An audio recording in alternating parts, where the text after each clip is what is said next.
प्रणाम साथियों, मैं योगी अरुणानंद मुनि आप सभी का हार्दिक स्वागत करता हूं और आशा करता हूं कि आप सभी कुशल मंगल है।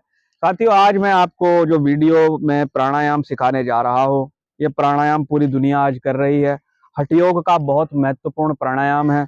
दूसरा, गुरु गोरखनाथ जी की परंपरा को इसका श्रेय जाता है। आज जितना भी आप हठ योग की चीजें देख रहे हैं या कर रहे हैं, वो नाथ परंपरा की ही देन है विशेष रूप से, और इनका संकलन भी नाथ योग के अंदर ज्यादा मात्रा में मिलता है। हाँ, इतना जरूर है कि तंत्र ग्रंथों में भी कहीं कहीं पर प्राणायाम, कहीं कहीं पर अनेक चीजें देखने को मिलती है। कुछ लोगों का कहना ऐसा भी है कि तंत्र के ग्रंथों से हठ योग के अंदर प्राणायाम आए हैं, यानी कि नाथ साधुओं ने तंत्र ग्रंथों से प्राणायाम लिए हैं। जैसे हठ योग प्रदीपिका एक ग्रंथ है, तो ऐसा बोलते हैं कि हठ योग प्रदीपिका जो आई है वो वाराही तंत्र से, उसके अंदर बहुत सारे सिद्धांत लिखे गए हैं। तो इसमें कोई नई बात नहीं होनी चाहिए। देश काल परिस्थिति के अनुसार बहुत सारी ऐसी बातें हैं जो इधर से उधर ट्रांसफर होती रहती है। एक परंपरा से दूसरी परंपरा में चीजें चली जाती हैं और उसमें स्थिर हो जाती है। हालांकि योग विद्या तो अनादि है, उस पर कोई एकाधिकार नहीं कर सकता। कोई ये नहीं कह सकता कि साहब ये हमारी परंपरा की ही चीज है, क्योंकि वो तो परंपरा अनादि रूप से वो योग के तत्व चलते आते हैं। तो आज का जो हम प्राणायाम बताने जा रहे हैं साथियों, ये अनुलोम विलोम प्राणायाम है। हालांकि हमने तो बहुत सारे ग्रंथ पढ़े, कहीं भी हमको अनुलोम विलोम प्राणायाम कहीं शास्त्रीय ग्रंथ में पढ़ने को नहीं मिला। हालांकि इतना जरूर है, जो घेरंड संहिता है, घेरंड संहिता के अंदर वात कर्म कपाल भाती आता है। वात कर्म कपाल भाती, तीन तरह की कपाल भाती घेरंड संहिता में बताई गई है। वात कर्म, व्युत कर्म और शीत कर्म, यानी पानी पीकर भी कपाल भाती होती है। एक तो आजकल कपाल भाती चलती है ना, ये तो एक अलग अलग सिस्टम हो गया। लेकिन आपका पानी पीकर भी कपाल भाती होती है, उस पर कभी बाद में वीडियो बनाएंगे। अभी हमारे पास ठंडा पानी है, गर्म पानी पीकर वो बनती है। तो वात कर्म कपाल भाती को ही अनुलोम विलोम प्राणायाम कहा गया है। अनुलोम विलोम प्राणायाम की अगर आप टेक्निक देखोगे तो वात कर्म कपाल भाती जैसी है ना। तो वात कर्म कपाल भाती या अनुलोम विलोम प्राणायाम करने से क्या होता है, जो आपका कपाल प्रदेश है, यानी कि जो आपका आज्ञा चक्र से ऊपर का पूरा हिस्सा है, वो शुद्ध होने लगता है। आपने देखा होगा अनुलोम विलोम में क्या करते हैं, वायु नासिका यानी लेफ्ट नोस्ट्रिल से सांस लेते हैं, राइट से छोड़ते हैं, राइट से लेते हैं और लेफ्ट से छोड़ देते हैं। यानी कि ठंडे से हम शुरू करते हैं, ठंडी नासिका से, यानी कि हम चंद्र नाड़ी से प्राणायाम शुरू करते हैं। तो जैसे ही आप इस नासिका से सांस लेते हैं, तो ये नासिका ब्रेन के इस हिस्से से जुड़ी है, क्योंकि नाड़ी ऐसे काटती है अंदर की ओर। और ये नासिका जो है, यानी कि राइट नोस्ट्रिल जो है आपका जुड़ा हुआ है लेफ्ट ब्रेन से, और लेफ्ट नोस्ट्रिल जुड़ा हुआ है आपका राइट ब्रेन से। यानी कि दोनों नथुने, ये नथुना यहाँ से जुड़ा हुआ है, ये नथुना यहाँ से जुड़ा हुआ है। एक चीज और बता देता हूं, अगर आपको मान लो राइट नोस्ट्रल यानी कि दाहिने नाक से सांस चल रहा है, तो आप ये समझ लीजिए उस समय आपका लेफ्ट ब्रेन एक्टिव है। यानी कि दाहिने से, यानी कि राइट से अगर आपका श्वास चल रहा है तो आपका लेफ्ट ब्रेन एक्टिव है। अगर इस नासिका से श्वास चल रहा है तो आपका ये ब्रेन एक्टिव है। तो आपका लेफ्ट ब्रेन जो है लॉजिक के लिए उत्तरदायी है, मैथमेटिक्स के लिए उत्तरदायी है, तर्क करने के लिए उत्तरदायी है। और जो आपका राइट ब्रेन यानी सीधे हाथ का ब्रेन है, वो काव्य के लिए यानी कविता करने के लिए, इमोशंस के लिए, प्रेम के लिए, भावनाओं के लिए उत्तरदायी है। तो कोई कोई व्यक्ति बड़ा भाव प्रधान होता है, कोई कोई व्यक्ति बड़ा लॉजिक में जिंदगी जीता है, हर चीज में लॉजिक लगाता रहता है, ऐसा क्यों है, वैसा क्यों है। तो उसका पूरा जिंदगी गणित में बीत जाती है, और गणित वालों की जिंदगी बहुत कठोर होती है।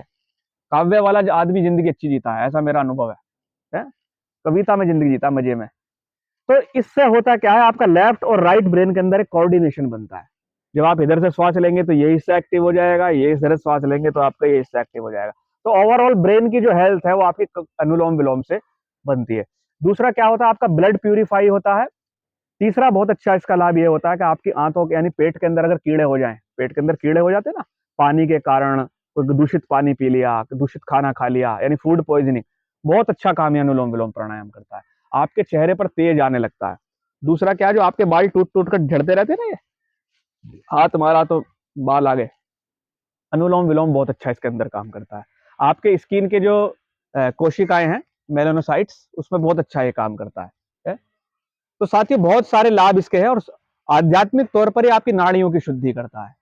72,000 नाड़ियों का शोधन इस प्राणायाम से होता है। इसलिए ध्यान के समय अनेक आश्रमों में अनुलोम विलोम प्राणायाम पहले वो लोग कराते ध्यान में बैठाने से पहले। जैसे स्वामी राम का साधक ग्राम है, उसमें हम एक बार गए थे ध्यान साधना करने, तो वो लोग जो है अनुलोम विलोम प्राणायाम कराते थे वहां पर ध्यान में बैठाने से पहले था, उसका कारण ये है कि आप ताकि आपकी जो नाड़ियां हैं वो संतुलन में आ जाएं, सुषुम्ना में प्राण चलने लगे। बराबर। तो अभी हम अनुलोम विलोम प्राणायाम करने की एक सिंपल सी टेक्निक सीखेंगे, और ये जो टेक्निक है लाल जी महाराज की दी हुई है। लाल जी महाराज एक बहुत बड़े हठ योगी हैं, उनकी दी हुई है। वो टेक्निक पर मैंने काम किया तो मुझे बहुत अच्छा लगा। अभी नॉर्मली आप क्या करते हो, इधर से लिया, इधर से छोड़ा, इधर से लिया, इधर से छोड़ा। कुछ लोग हाथ को ऐसा रखते हैं। देखो इसको हाथ को ऐसा रखोगे तो आपका हाथ दुखने लगेगा। इसमें हाथ का कोई लेना देना नहीं है, सीधा हाथ आराम से इधर रखने का, आराम से। तो आपका जो राइट नोस्ट्रिल है उसको, यानी दाहिने हाथ का नथुना, उसको अंगूठे से बंद कर लेंगे, और ये 2 उंगलियां जो हैं बिल्कुल पास में रखेंगे लेफ्ट नोस्ट्रिल के पास। देखो ये मुद्रा बन जाएगी ऐसा। कुछ लोग यहाँ भी लगाते हैं ऐसा करके, वो ज्यादा वो उसमें पढ़ने का जरूरत नहीं है। बराबर। तो अब क्या करेंगे, उसकी टेक्निक आप सीख लो। गर्दन नीचे की ओर रहेगी, और श्वास भरते समय थोड़ा सा 90 डिग्री से थोड़ा सा ऊपर तक हम गर्दन ले जाएंगे, थोड़ा सा ऊपर तक, पूरी गर्दन नहीं उठाएंगे। अब देखो किस तरीके से श्वास भरते हुए राइट नोस्ट्रिल दबा लिया, लेफ्ट से श्वास लिया। देखो धीरे धीरे धीरे धीरे श्वास लेना है और धीरे धीरे छोड़ना है, इसका कीमिया है। इस प्राणायाम में जबरदस्ती नहीं करनी है। जितना देर आपको श्वास लेने में लगती है उससे थोड़ा ज्यादा देर आपको श्वास छोड़ने में लगनी चाहिए। देखो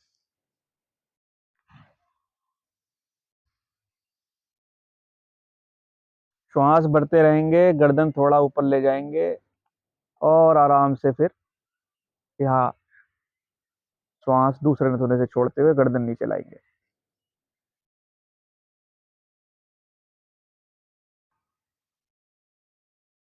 इससे क्या होता है, लंग्स से पूरी एयर, लंग्स से पूरा कार्बन आपको निकालने में सहायता मिलती है। जैसे ही आप गर्दन नीचे लाते हैं ना, तो आपके लंग्स उस एयर को ज्यादा मात्रा में बाहर फेंक पाते हैं।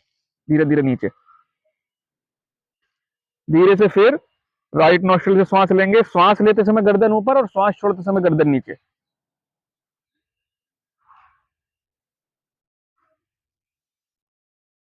गर्दन पूरी ऊपर नहीं करेंगे। उसके बाद धीरे से लेफ्ट नोस्ट्रिल से धीरे धीरे धीरे धीरे धीरे धीरे श्वास छोड़ देंगे। धीरे धीरे श्वास लेना और धीरे धीरे श्वास छोड़ना, यानी कि राइट नोस्ट्रिल को बंद किया अंगूठे से, लेफ्ट से खींचा, नाक बंद कर ली, राइट से छोड़ दिया, राइट से लिया। जब श्वास पूरी बढ़ जाए तो राइट नोस्ट्रिल को बंद कर लिया, नथुने को फिर